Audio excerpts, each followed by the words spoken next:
paz e a graça a todos. Estamos felizes em estarmos aqui juntamente com vocês para começarmos uma nova temporada. Mais um trimestre que se inicia e nós estamos felizes em poder contribuir com o crescimento espiritual e intelectual de cada um de vocês que nos escutam. Eu sou presbítero Dário e hoje nós estamos com a responsabilidade de falarmos acerca do livro do homem de Deus Josué. É um livro que é muito interessante, um dos livros que fascina quem gosta da história dos hebreus. Seria impossível você gostar da história dos hebreus e não gostar do livro de Josué. E esse trimestre nós vamos estudar exatamente sobre o livro do homem de Deus Josué, que é o 6º livro da Bíblia, e nós iremos, a partir de agora, caminharmos um pouco sobre os temas propostos na Escola Bíblica Dominical. A lição de número 1 vai falar sobre o livro de Josué, tempo de conquistas. O texto do dia nos diz o seguinte: mas em todas estas coisas somos mais do que vencedores por aquele que nos amou. Romanos capítulo 8 e o versículo de número 37. A síntese. Eu gostaria de que vocês prestassem bastante atenção na síntese da nossa aula de hoje. Os resultados da liderança de Josué deixaram profundas lições para os hebreus e para nós, servos do Senhor, que vivemos na atualidade. Aí você pode me perguntar: meu irmão Dário, já fazem 3.400 anos que o livro de Josué, a história de Josué, foi contada. E por que ainda hoje ele é tão estudado e o senhor diz que é tão atual? Ora, meus queridos, nós sabemos que a Bíblia Sagrada, ela é imutável. A palavra do Senhor, ela é imutável. Portanto, o livro de Josué é de muita importância para nós hoje. Veja bem, nós, servos do Senhor que vivemos na atualidade, tempos de conquistas é o tema da nossa lição de hoje. E nós estamos falando para a juventude, as pessoas que estão entre 16 e 22 anos, que têm seus sonhos, que têm seus projetos de vida, mas ainda assim anelam por estar na presença de Deus. Não é uma juventude que as pessoas comentam por aí e dizem assim: a juventude passada é muito melhor do que a juventude de hoje. A juventude de antigamente tinha mais tempo para Deus. Eu espero que vocês não me deixem sozinho nessa peleja em acreditar que a juventude de hoje é tão importante quanto a juventude passada. Se não fosse assim, por que estaríamos estudando o livro de Josué, esses tempos de conquista, onde nós vamos discorrer acerca desse homem de Deus e as vitórias conquistadas por ele? É bem verdade que a juventude de antigamente, os seus desafios eram outros. Hoje, entretanto, nós vemos uma sociedade líquida, onde as pessoas estão angustiadas, correndo de um lado para o outro, onde as pessoas procuram aconselhamentos psicológicos. Nem por isso. E mesmo assim, vocês são jovens e são fortes e já têm vencido o maligno. Não são uma classe de jovens medíocres, porque vocês estão nas faculdades, vocês estão sonhando em serem médicos, em ser juízes, advogados, em galgarem planos que outrora outras pessoas não gostariam. Entretanto, diante de tanta obscuridade intelectual. Essa juventude está conquistando o seu espaço como cristão, em que as universidades atropelam a fé cristã, ou tentam atropelar, mas existem jovens como você, que é a igreja, coluna e firmeza da verdade, que não se detém, que não se cala diante de tanta mentira que nós estamos vivendo nesses últimos dias. Na nossa lição, nós temos alguns objetivos e seremos bem claros quanto a isso. São 3 os objetivos. Primeiro, nós vamos apresentar um panorama geral do livro de Josué. Em segundo lugar, nós vamos compreender o propósito e a divisão, interna e o valor histórico desse livro. E em terceiro e último lugar, nós vamos conhecer os fatos que antecederam a história desse livro. Ok? Esse livro, a nossa revista, ela foi escrita pelo nosso amado irmão Reinaldo Odílio, pastor da Igreja Assembleia de Deus em Natal. Tá certo? O texto bíblico está em Josué, capítulo 1, versículo do 1 ao 6, que diz assim: Sucedeu depois da morte de Moisés, servo do Senhor, que o Senhor falou a Josué, filho de Num, servo de Moisés, dizendo: Moisés, meu servo, é morto. Levanta-te, pois, agora, passa este Jordão, tu e todo este povo, a terra que eu dou aos filhos de Israel.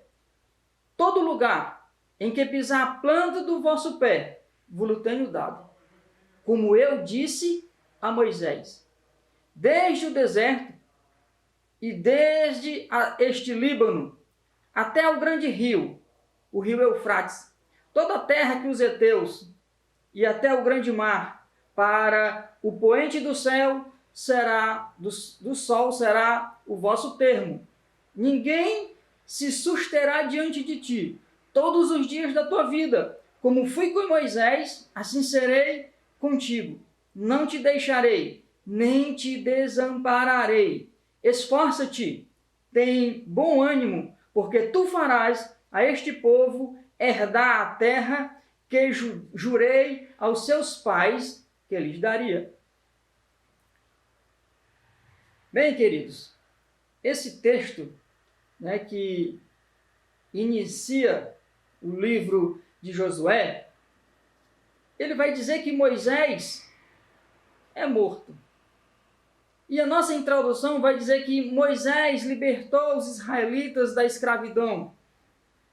E eles caminharam no deserto cerca de 40 anos por causa da desobediência do povo, porque eles não acreditaram em Deus. E em eles não acreditando em Deus, o Senhor os fez caírem, um a um. Aquela geração que viu tantos sinais e prodígios, como o Senhor havia tirado Israel com o braço forte, com sua mão estendida, ter aberto o mar vermelho e o povo passado, e mesmo assim, eles não acreditaram que entraria na terra prometida.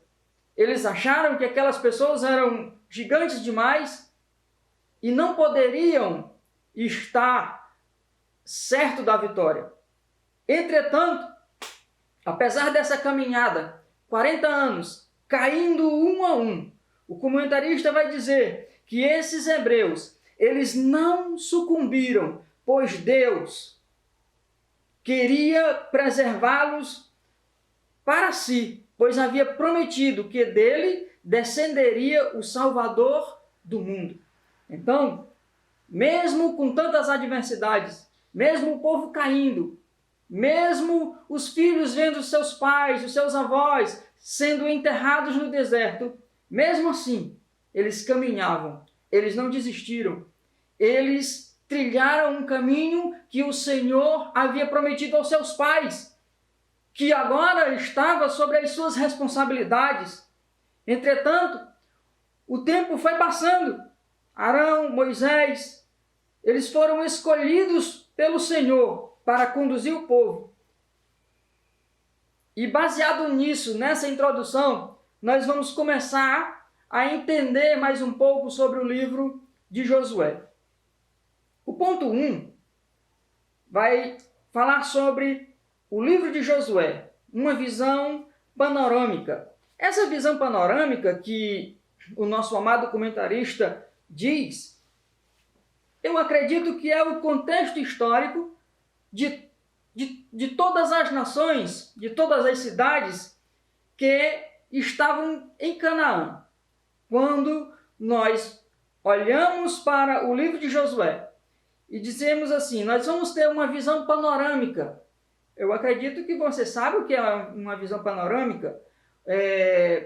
Quando você vai na orla marítima de Fortaleza ou você visita alguma outra cidade e você quer conhecê-la, você faz uma visão panorâmica. Se você quer conhecer a costa brasileira, você pega um helicóptero, você que tem dinheiro, pega um helicóptero, né? Então, você tem uma visão panorâmica, você tem a visão de um todo, digamos assim, daquilo que você quer conhecer, tá certo? Então, isso é visão panorâmica, o contexto histórico em que Israel entra naquela terra que Deus havia prometido.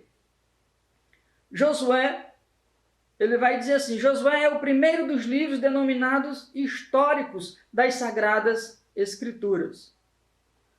Foi escrito por cerca de 1400 anos antes de Cristo. E é um consenso, é comum entre os teólogos, os estudiosos, os biblistas, que Josué realmente escreveu esse livro, Josué filho de Nun. Entretanto, o final do livro, que vai falar sobre a sua morte, é evidente que não foi ele quem o escreveu.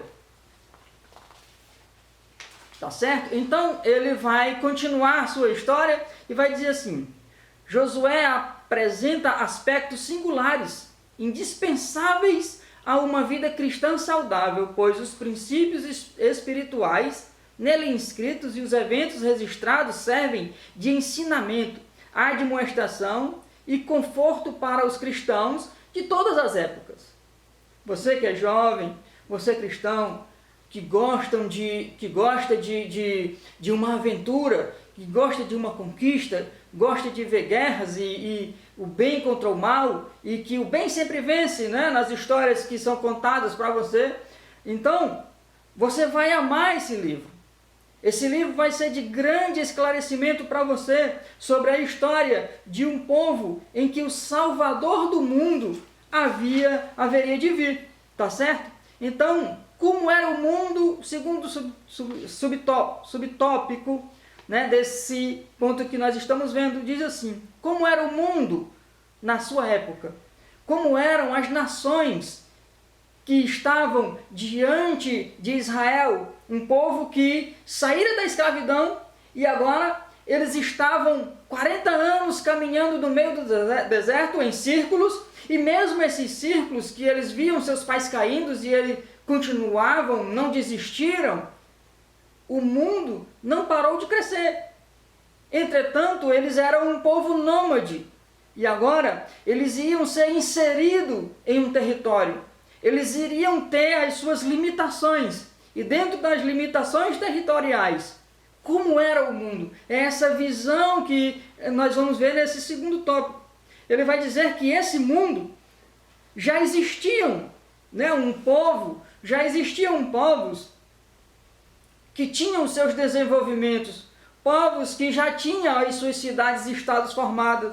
Entretanto, né, esse mundo que nós vemos, no tempo de Josué e na conquista de Jericó, era um povo que cada um tinha suas cidades e estados, não eram como um país onde tinha um regime de determinadas coisas, de determinadas leis. Não, cada cidade tinha o seu regimento, cada cidade tinha o seu governo, tá certo? Então, esse período nós entendemos também que era a alta idade do bronze. por volta de 1500 a.C. a 1200 a.C., houve um grande desenvolvimento do bronze.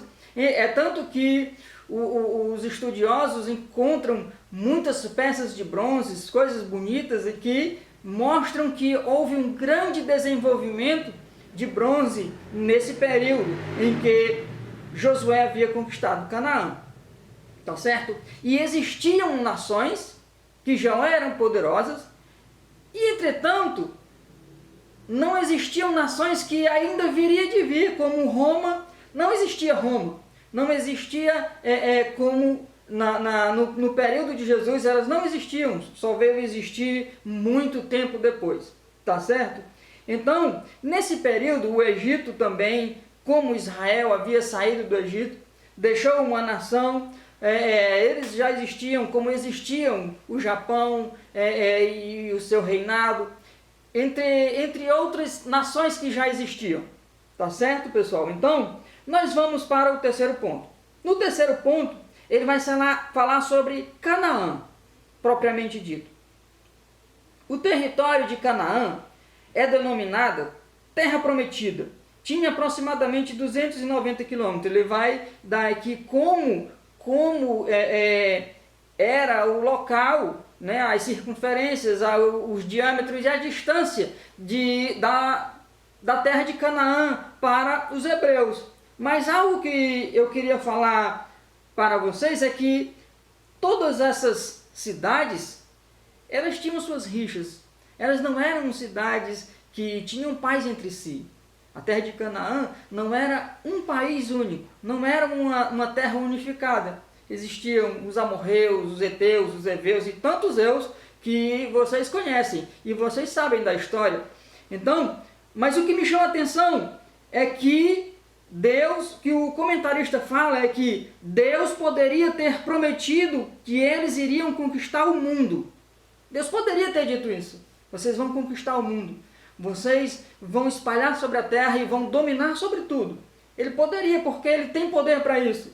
Entretanto, o que Deus fez foi, ele disse assim, não, vocês terão aquilo que é necessário para vocês. Aquilo que vocês precisam. Aquilo que eu quero para vocês é o necessário. Vocês não precisam mais do que isso. Então, ele vai dizer assim, ó, aquilo que seria necessário para o seu povo fazer a diferença na terra. Preste atenção nisso.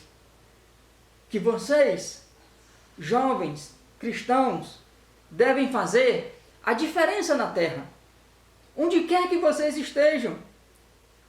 O que quer que vocês estejam fazendo, façam com excelência, façam com precisão, façam como que você esteja fazendo para Deus, faça aquilo de bom grado. Por quê? Porque você é sal e você é luz. Você é servo de Deus, você é jovem, mas você tem compromisso com a palavra de Deus.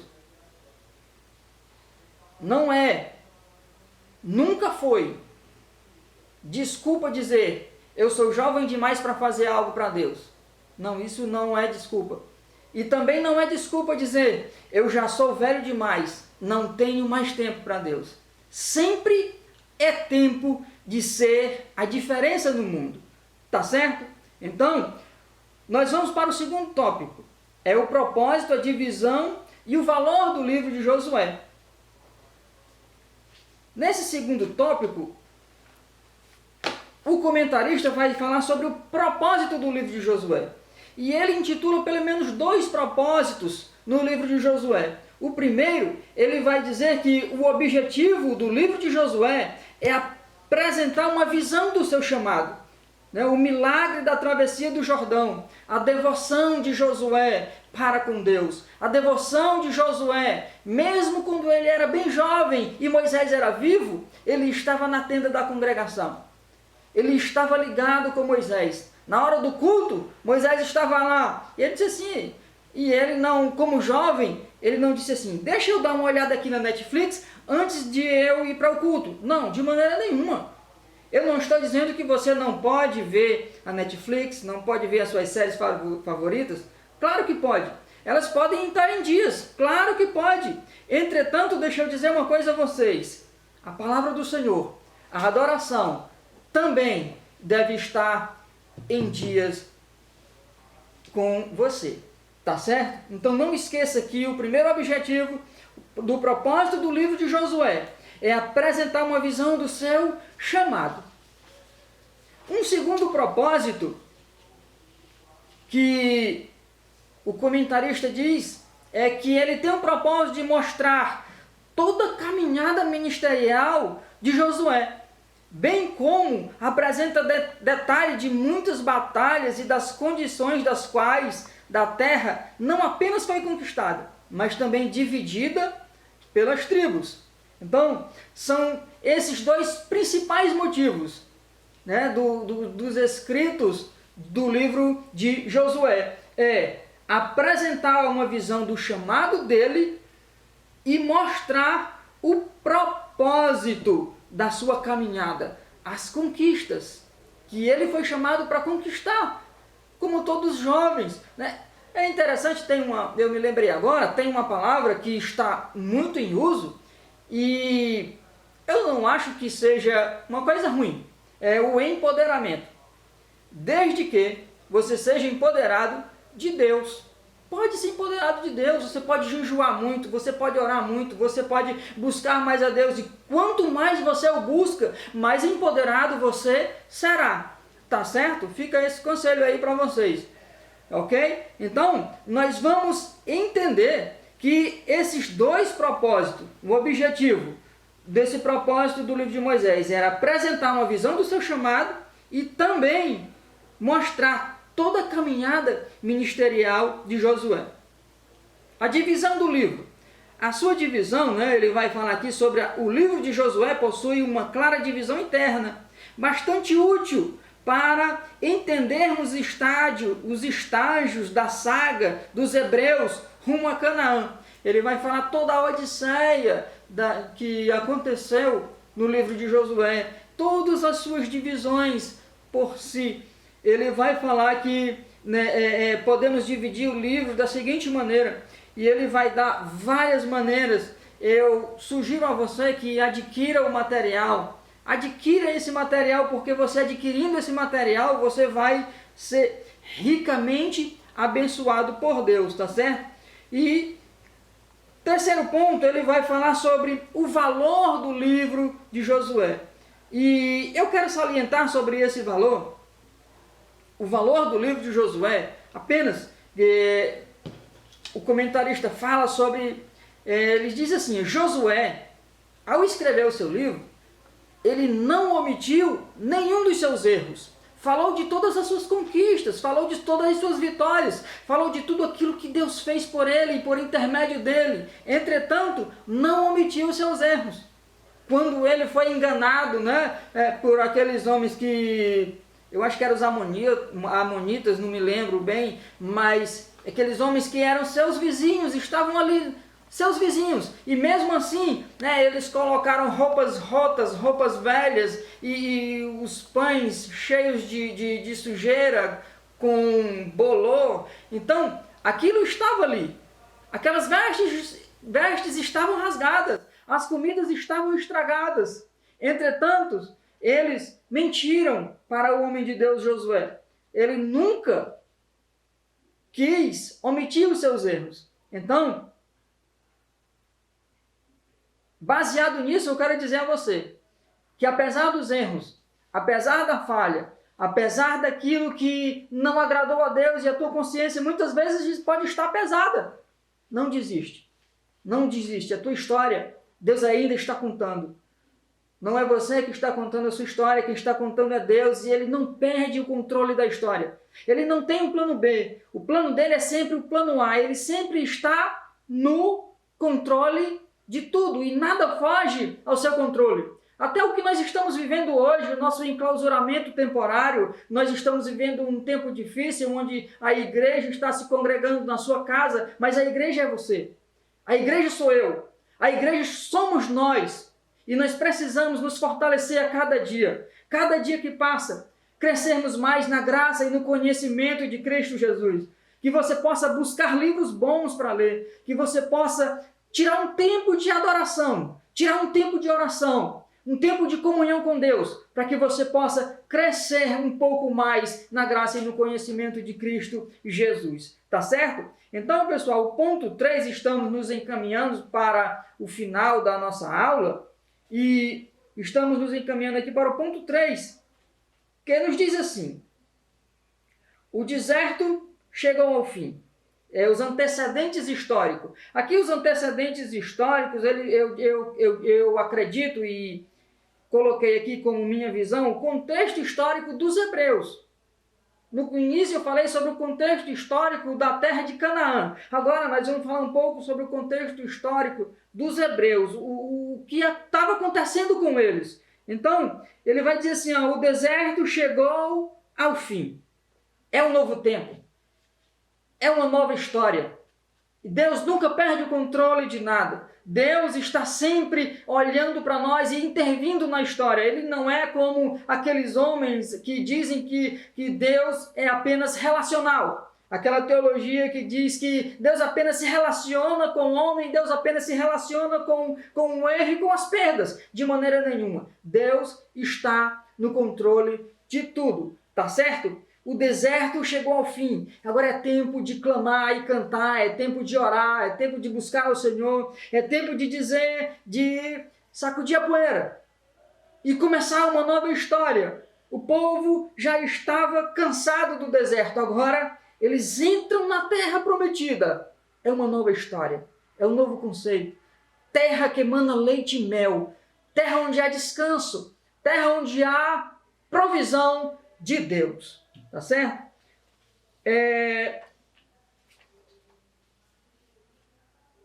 Os antecedentes históricos, o primeiro ponto subtópico é o deserto, chega ao fim. O segundo são as últimas palavras de Moisés. E o terceiro é um novo tempo de fé e expectativa. Quando Moisés vai morrer, chega ao fim da sua jornada, ele diz ao povo, conclama o povo, chega um próximo e diz assim: pessoal, eu vou dizer uma coisa para vocês. Eu estou vendo a terra prometida, mas não vou entrar nela. Vocês irão entrar nessa terra prometida. Então, prosperem, sejam férteis.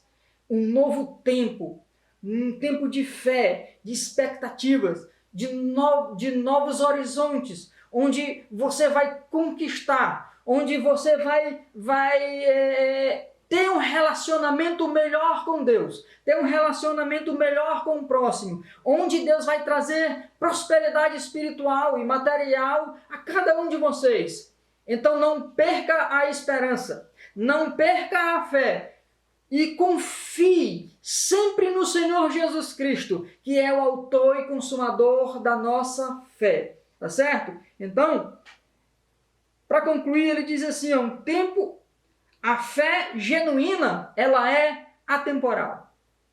A fé genuína não depende do tempo. A fé genuína não depende de circunstâncias. A fé genuína é aquela que você tem no âmago da tua alma com Cristo. Então, que Deus abençoe cada um de vocês e espero contar com vocês no nosso próximo encontro, onde nós iremos continuar essa odisseia, onde nós iremos continuar vendo essa história tão apaixonante do livro de Josué, o livro da conquista dos hebreus, o tempo de conquista para todos nós. Que a paz do Senhor Jesus possa reinar nos corações de vocês, que a paz do Senhor Jesus, que excede o nosso entendimento, possa estar conosco todos os dias, em tempos de crise e em tempos de paz. Que Deus abençoe em nome de Jesus Cristo e digo a vocês, a vitória é nossa em nome de Jesus. Amém.